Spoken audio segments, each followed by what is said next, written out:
মদ হারাম না হালাল? হারাম না? মদ হারাম, ঠিক তো? বিড়ি খাওয়া না না মাকরু, না না মাকরু। জর্দা, তামাক, গুল এগুলা কি হারাম না মাকরু? না ওই যে হুজুররা বলে যে মাকরু। একটা মূলনীতি বলি আপনাদেরকে। মূলনীতি হলো যে যে জিনিসটা ব্যবহার করে সে কখনো ওই জিনিসটাকে হারাম বলবে না।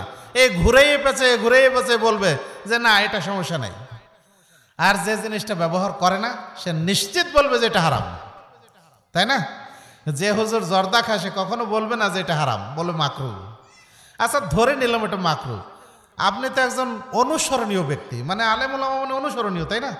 তাহলে মাকরু জিনিসটা আপনি করেন কেন? এই অপছন্দনীয় কাজটা আপনি কেন করেন? আপনি এটা ছাড়তে পারেন না। সমস্যা এখানে আমাদের, কারণ কেউ বলছে এটা হালাল আর কেউ বলছে এটা হারাম। রেজাউল করিম আবরারকে চেনেন? চেনেন না আপনারা?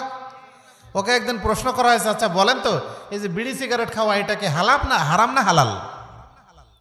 তখনও বলছে প্রত্যেক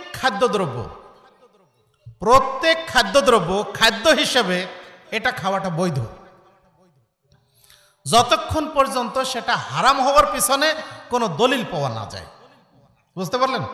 প্রত্যেকটা খাদ্য হিসেবে ওটা হলো বৈধ, খাওয়াটা বৈধ, যতক্ষণ পর্যন্ত হারাম হওয়ার দলিল পাওয়া না যায় ততক্ষণ পর্যন্ত এটা বৈধ।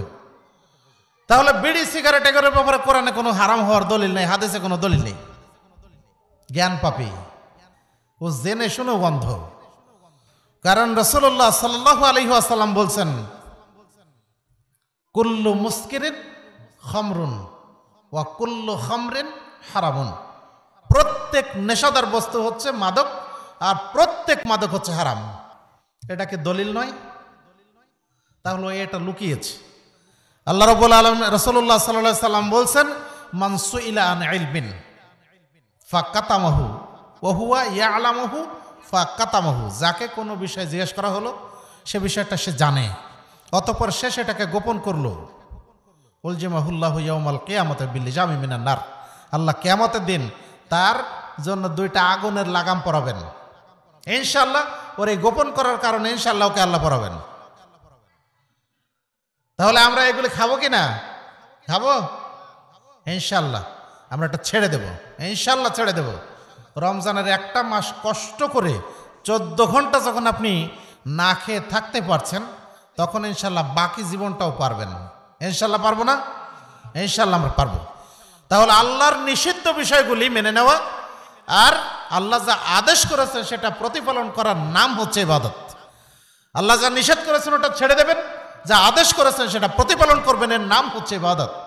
তাহলে এই ইবাদত করতে পারলেই আমার আপনার জন্য জান্নাত অবধারিত, অবশ্যই আমরা জান্নাতে যাব, তাই না?